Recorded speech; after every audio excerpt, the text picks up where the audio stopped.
Hello dear friends, मैं doctor Jigna Shah हूँ और मेरे इस होम्योपैथिक यूट्यूब चैनल पर आपका बहुत बहुत स्वागत है। आज हम बात करने वाले हैं बहुत ही इंपॉर्टेंट टॉपिक के बारे में। वो है बैक पेन यानी कि बैक एक। बैक एक से बहुत सारे लोग ग्रसित रहते हैं। तो बैक एक के कौन कौन से कारण होते हैं, उसके लक्षण कौन कौन से होते हैं और कौन सी होम्योपैथिक दवाई से उसको ठीक किया जा सकता है, इन सभी विषयों पर आज हम बात करने वाले हैं। तो ये सेशन आप सभी के लिए बहुत ही ज़्यादा इम्पॉर्टेंट, नॉलेजेबल, हेल्पफुल होने वाला है। अगर आप मेरे चैनल पर नए आए हैं तो आप मेरे चैनल को सब्सक्राइब करना बिल्कुल भी ना भूलें। साथ ही साथ में बेल आइकन आप दबा दें ताकि मेरे सारे इंफॉर्मेटिव सेशन, सारे इंफॉर्मेटिव वीडियोस के नोटिफिकेशन आपको मिलते रहे। तो ज़्यादा बातें ना करते फ्रेंड्स, शुरू करते हैं आज का ये सेशन। बैक पेन यानी कि बैक एक, उसको लंबे गोभी बोलते हैं। तो वो बहुत सारे कारणों से होता है। ह्यूमन बीइंग की जो बैक होती है, इंसानों की जो बैक होती है, वो muscle, bones, vertebral disc, tendons, इन सभी चीज़ों से और लिगामेंट्स, इन सभी चीज़ों से बनी हुई होती है। इनमें से कोई भी स्ट्रक्चर अगर डैमेज होता है या कोई दिक्कत आती है या कोई तकलीफ आती है तो बैक पेन शुरू हो जाता है और हमें बैक पेन फील होने लगता है।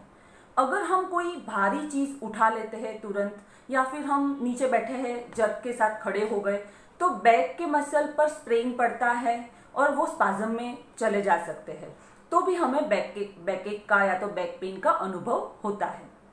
या तो फिर ओस्टियोपोरोसिस हो जाती है, वर्टिब्रल डिस्क में ओस्टियोपोरोसिस हो जाती है, तो ओस्टियोपोरोसिस भी बैक पेन का एक रीजन है। कैल्शियम और विटामिन डी की डेफिशिएंसी हो तो भी बैक पेन होने लगता है। अगर बैक में कोई इंजरी हो जाती है, कि कोई एक्सीडेंट हो जाता है, तो भी बैक पेन होता है। ये भी बैक पेन का एक बड़ा कारण है। अगर स्पाइनल कॉर्ड में, या फिर ऐसा बोला जाए कि ऑस्टियोआर्थराइटिस, स्पाइनल ऑस्टियोआर्थराइटिस होता है, तो भी बैक पेन उसके चलते हो सकता है। अगर एब्डोमेन में या फिर एब्डोमिनल जो ऑर्गन्स होते हैं उनमें कोई दिक्कत आ जाती है, कि जैसे लीवर में या तो किडनीज में कोई तकलीफ आ गई, तो उसके चलते भी बैक एक का अनुभव पेशेंट को होने लगता है, वो भी बैक एक से सफर करने लगता है। अगर साइटिक नर्व का कंप्रेशन होता है वर्टिब्रल डिस्क में, वो नर्व कंप्रेस हो जाती है, तो साइटिक नर्व का कंप्रेशन होने से साइटिका जो बोलते हैं वो अगर पेशेंट को है तो उससे भी बहुत बैक पेन होता है और पेशेंट बैक पेन से ग्रसित होता है। तो ये सारे जो रीजन थे तो वो मेल फीमेल के कॉमन रीजन थे। बहुत रेयर रीजन बोला जाए कि अगर स्पाइनल कैंसर है, स्पाइन का अगर कैंसर है, तो भी उस पेशेंट को भी बैक एक की बड़ी समस्या रहती है और बैक पेन से वो ग्रसित रहता है। अगर फीमेल के कारण देखे जाए, अगर महिलाओं में बैक एक है तो महिलाओं में भी कई कारण से बैक एक हो सकता है, कि जैसे प्रेगनेंसी के दौरान बैक एक का होना, या फिर आफ्टर डिलीवरी, पोस्ट डिलीवरी भी कई महिलाओं में बैक पेन शुरू हो जाता है। कई महिलाओं में जैसे बहुत वाइट डिस्चार्ज होता है, जिसको ल्यूकोरिया बोलते हैं, तो इंटरनल ऑर्गन पर भी सूजन आ जाती है। तो अगर इंटरनल ऑर्गन पर सूजन आ जाती है, वो इन्फेक्शन इंटरनल ऑर्गन तक फैल चुका है, उसको पेल्विक इन्फ्लामेटरी डिजीज बोलते हैं, तो उसके चलते भी वो महिला बैक एक से सफर करने लगती है। महिलाओं में, फीमेल्स में पीरियड के दौरान भी बैक एक होता है, पीरियड के पहले भी बैक एक कई महिलाओं में देखा जाता है। तो ये सारे रीजन महिलाओं में पाए जाते हैं। तो अगर आपको लंबे टाइम तक बैक एक रहता है या बैक एक से आप परेशान है, बैक पेन बहुत ही ज़्यादा है, तो मेरा ऐसी सलाह होगी, मेरा ऐसा सजेशन होगा कि आप अपना डायग्नोसिस खुद ना करें, कोई डॉक्टर को दिखाए और पहले अपना डायग्नोसिस प्रिपेयर करवा ले।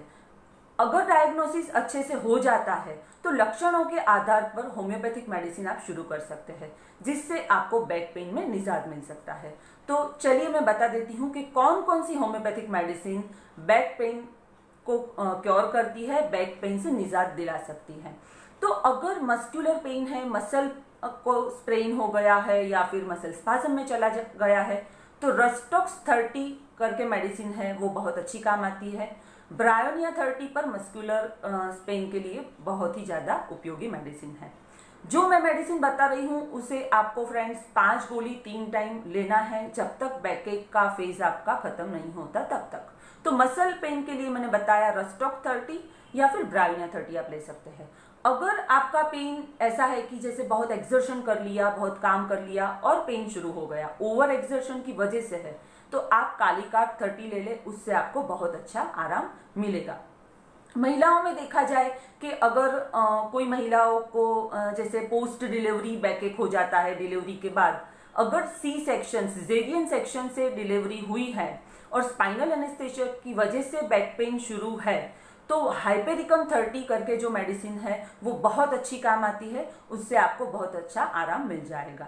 अगर इंजरी हुई है, कुछ लगा है, तो बेलिस पेरेनिस करके मेडिसिन है, वो 30 पोटेंसी में ले, और आर्निका 30 पोटेंसी में भी आप ले सकते हैं कि इंजरी या एक्सीडेंट के बाद अगर बैकएक है तो।